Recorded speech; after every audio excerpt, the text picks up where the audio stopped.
Bueno, buenas tardes a todos ustedes. Primero un agradecimiento también por la invitación que me hicieron para participar en este evento tan importante y sobre todo a ustedes que me brindan su atención para compartir humildemente una reflexión y sobre todo un ejercicio mental que realicé tratando de llenar algunos de los aspectos que también desde lo que es la revisión de protocolos yo me he dado cuenta que a veces está un poquito carente o falta de llegar al punto, porque sobre todo en los aspectos del protocolo donde se le solicita al investigador que enuncie los principios o fundamentos bioéticos que va a ser utilizado durante el protocolo que presenta, generalmente lo que hacen es hacer una definición de cada uno de los principios y eso realmente no es lo que se necesita, es ver los principios reflejados en el accionar del investigador. Entonces, aunque el artículo 51 pues es el que dice claramente y extensamente cuáles son los deberes del investigador, revisando a través de toda la ley yo pude ahora juntar un poquitito los principios y relacionarlos con el accionar del investigador, y eso es lo que voy a presentarles a continuación.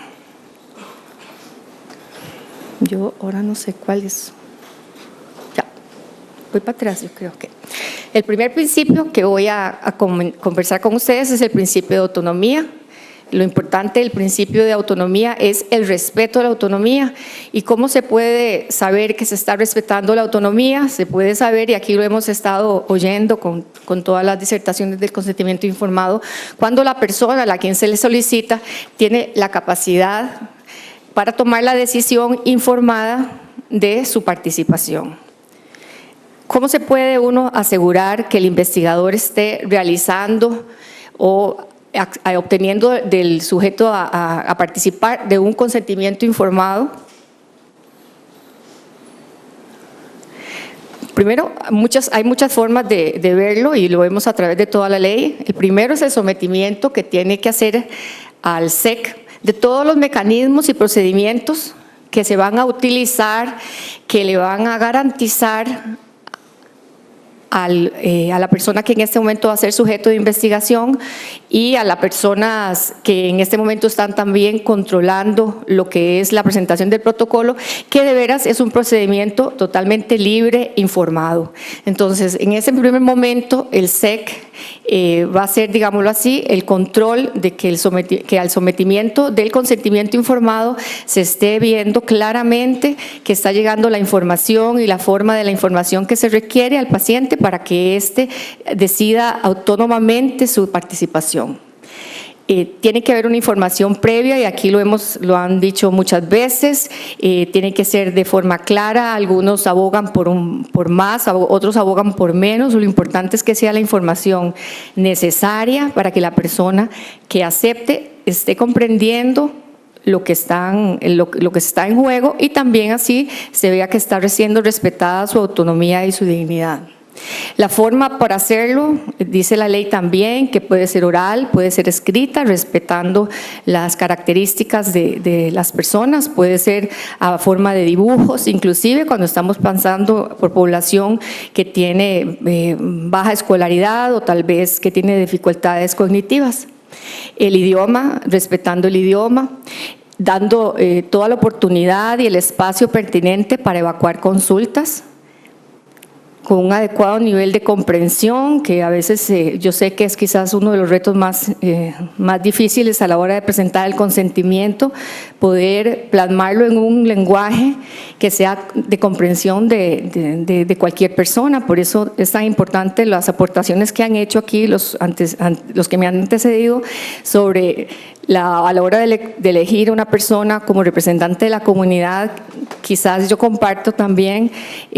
los que dicen que si el consentimiento informado no lo puede comprender la persona que representa a la comunidad, quiere decir que no se ha hecho en la forma adecuada. Y sobre todo, muy importante, que cuando se esté estableciendo el consentimiento, el investigador tiene que asegurarse de todas las formas posibles, de que no va a haber coerción, de que no va a haber de ninguna forma amenaza, manipulación, para poder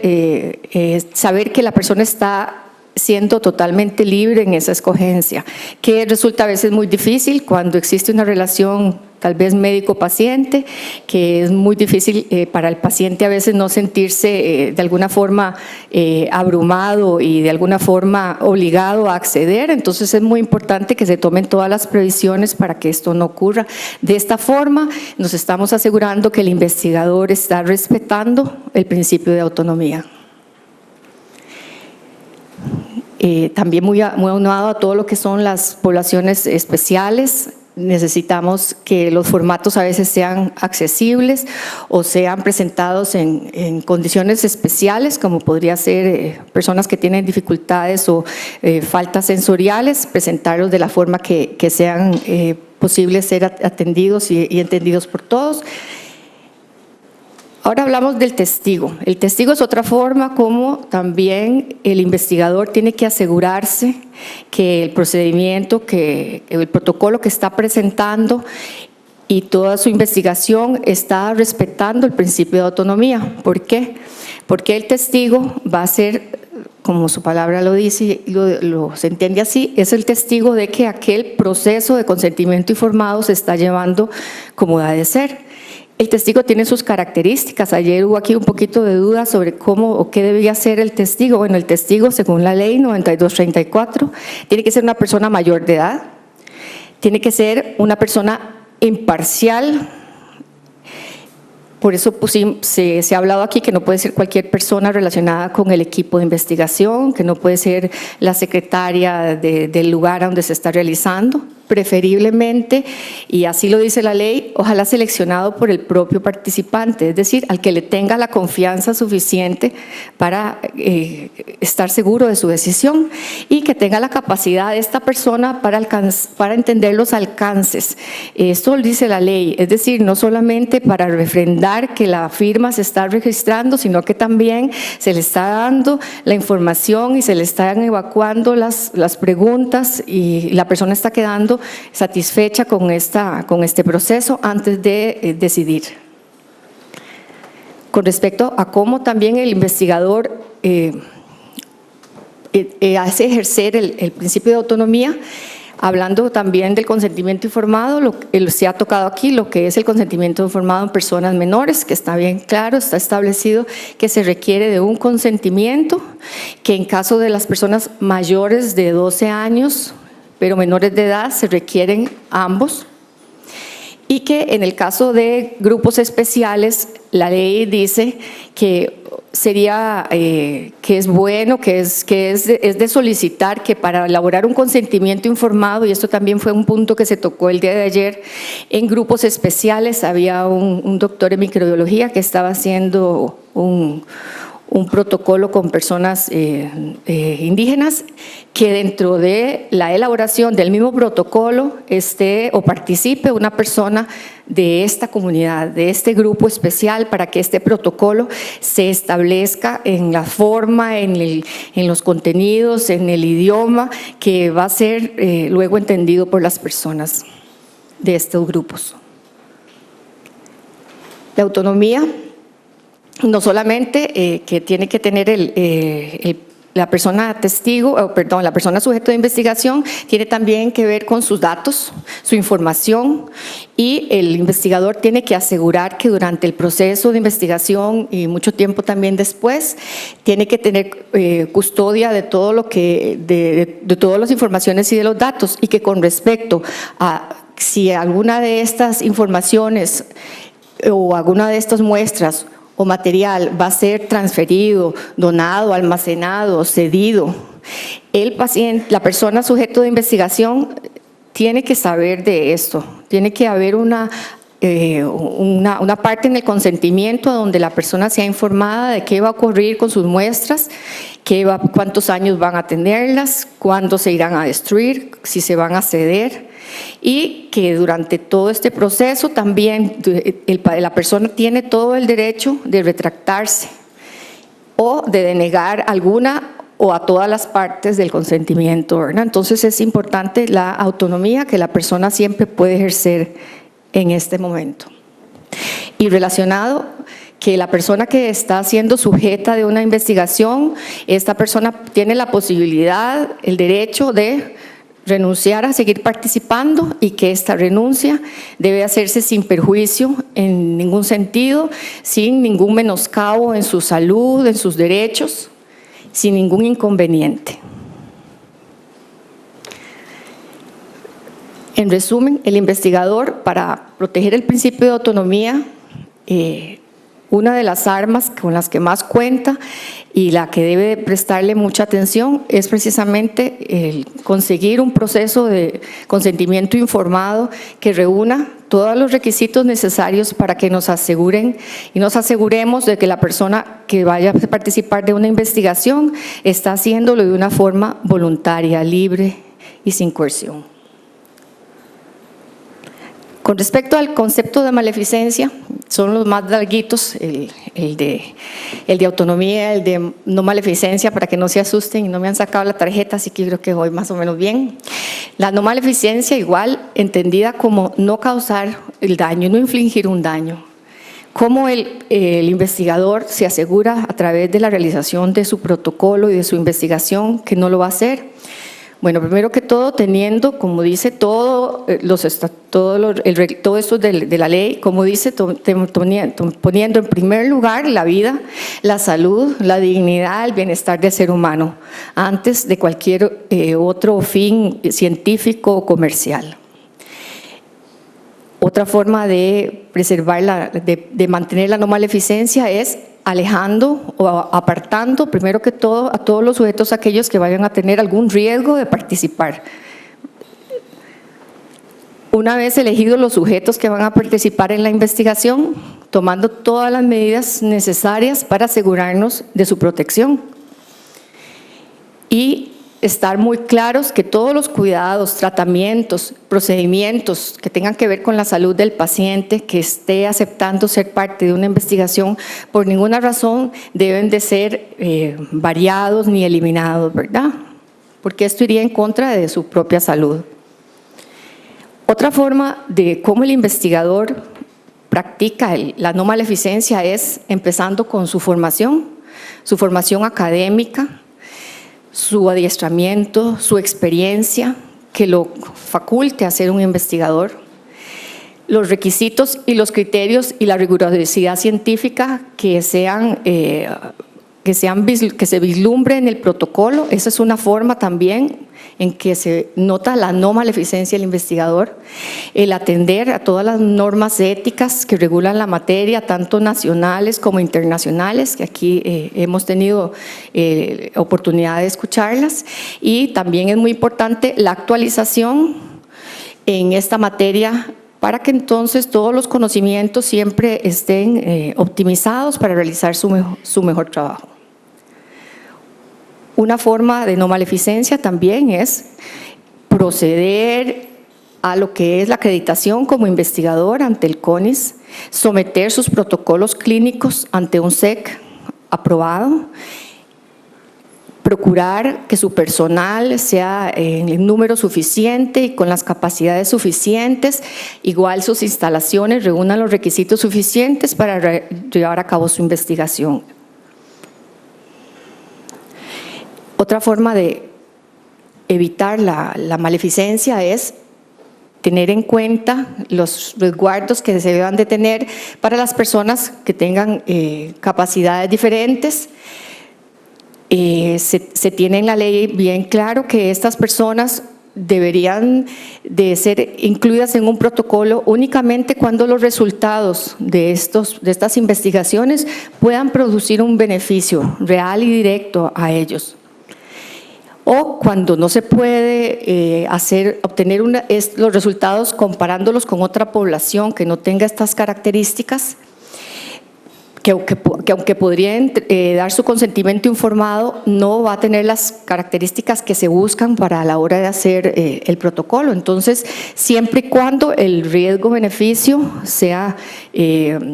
estimado y las personas no vayan a estar en ningún riesgo. Solo estas dos excepciones son las que la ley permite, ¿verdad? Otra forma de no infligir daño es que su protocolo, todo el folleto del investigador, los medicamentos, los equipos y materiales con los que se trabaja en esta investigación sean de conocimiento, de dominio del investigador y sean llevados tal y cual se debe de esperar. Que los datos que arroje la información durante la investigación sean claros, sean legibles, que los efectos adversos, como lo dijo ahora el doctor Quesada, adversos serios sean reportados prontamente, 24 horas se tiene para un reporte, y que a estos reportes, a estos riesgos se le dé el seguimiento y la atención indicada, la cual incluye también el hacer valer la póliza de riesgo que todo investigador tiene que tener para sus participantes. Con respecto a la no maleficencia, todavía el placebo es una forma que también debemos de cuidar de no causar daño, y por eso la ley también tiene un dictado sobre esto, y es que el placebo no se puede utilizar si hubiese una intervención o un tratamiento ya aprobado. ¿Cuándo se puede utilizar? Cuando no existe nada de tratamiento o intervención aprobada. ¿Cuándo se puede utilizar también? Por razones, dice, metodológicas, científicas, para poder determinar una eficacia o la seguridad, pero que esto no vaya a implicar ningún riesgo, ningún evento adverso que vaya a dañar a la persona, ¿verdad? La no maleficencia también, el investigador la ejerce cuando tiene el cuidado de proteger el derecho que tiene el participante, la seguridad del participante y de su información, la libertad para poder continuar, para poder detener la participación, respetando su dignidad y conservando su bienestar. Con respecto a esto mismo, es muy importante que el consentimiento informado de cada paciente tiene que estar en su expediente médico, que los documentos de la experimentación o la investigación que se llevó a cabo deben de ser resguardados de forma segura y cierta por un periodo de 15 años, y que en el expediente del paciente que contenga la información de esta investigación tiene que ser guardado por 30 años. Y muy importante, también aquí se ha valorado otra forma como se evita el producir un efecto contra el paciente, es la anonimización adecuada y el resguardo de esa información para poder asegurar que los datos que van a relacionar a la persona que fue sujeto de investigación con sus datos o con sus muestras no sea posible. Y finalmente, una forma como el investigador también evita el producir una maleficencia en la investigación es cuando publica sus resultados. Publica los resultados de su investigación, cuando es exacto y transparente en sus datos. Y sobre este aspecto, tal vez un ejemplo que un día de estos la doctora Gabriela Arguedas nos compartió, cómo es de importante que sean transparentes en la publicación de los datos, y es un señalamiento que ocurre ahora en el 2016, donde en el Journal Lancet se enuncia que desde el 2011 que se presentó un artículo de Paolo Masciarini sobre una investigación que tenía que ver con tráqueas artificiales, donde quedó como conclusión que el resultado había sido positivo y beneficioso. Posteriores hallazgos dieron a la cuenta que esto no había sido así, que habían habido serias complicaciones y también defunciones por lo mismo, y que no se aclaró. Entonces, en este momento están solicitando al instituto que debe de hacer la publicación lo más pronto posible porque estos son los resultados que quedaron, los del 2011 y no los de los hallazgos posteriores, ¿verdad? Entonces es muy importante la publicación responsable de los hallazgos para que entonces la comunidad científica sepa con claridad lo que está ocurriendo. Con respecto a beneficencia, que también se entiende como no maleficencia, tal vez yo pude extraer muy poquitas cosas, pero muy valiosas. Por ejemplo, el poder dar a disposición de las personas sobre su situación de salud, sobre avances en su condición. Eso es algo que la persona que es sujeto de participación en un estudio recibe como un beneficio. El investigador, al publicar, está dando un beneficio a las personas que padecen de esas condiciones y a la sociedad en general. Y otra forma tal vez de beneficencia que también es un poco discutida y de la que se ha hablado aquí, es el derecho que la ley describe, un derecho a disfrutar de forma gratuita mientras requieran del medicamento, que ahora el doctor Quesada nos explicó que debe de ser siempre con la autorización, con la venia del investigador, porque cada uno de los casos se van a resolver de forma diferente y también, como el doctor mismo lo explicó, al no conocer los efectos a largo plazo, pues no se debería de tomar de forma tajante, pero es algo que podría considerarse como un beneficio. Y finalmente, el principio de justicia, en donde lo más importante del principio de justicia es dar a cada uno según la necesidad. En este caso es poder repartir tanto los beneficios como los inconvenientes de la investigación de forma equitativa entre todos los grupos y clases sociales. Aquí particularmente yo lo que tengo nada más es tal vez un poquito de preocupación a la hora en que se quieren extraer, digámoslo así, de los posibles beneficiarios de las investigaciones a grupos específicos por razones específicas y no necesariamente porque estén en riesgo por la investigación. Entonces, por eso es muy importante a la hora en que el investigador decide qué participantes va a solicitar que estos sean obtenidos de forma equitativa. Y como dice el artículo de ley, el investigador entonces así selecciona de forma equitativa a los participantes distribuyendo los beneficios y las cargas. Y como conclusión a lo que hemos estado revisando ahora es, tal vez este artículo de la ley lo refleja y lo hemos venido diciendo, que no infligir el daño, al menos voluntariamente, que la vida, la salud y la libertad y el bienestar y la dignidad de las personas que participan en la investigación prevalecerá sobre el interés científico o la producción de los conocimientos o los intereses económicos. Bueno, muchas gracias.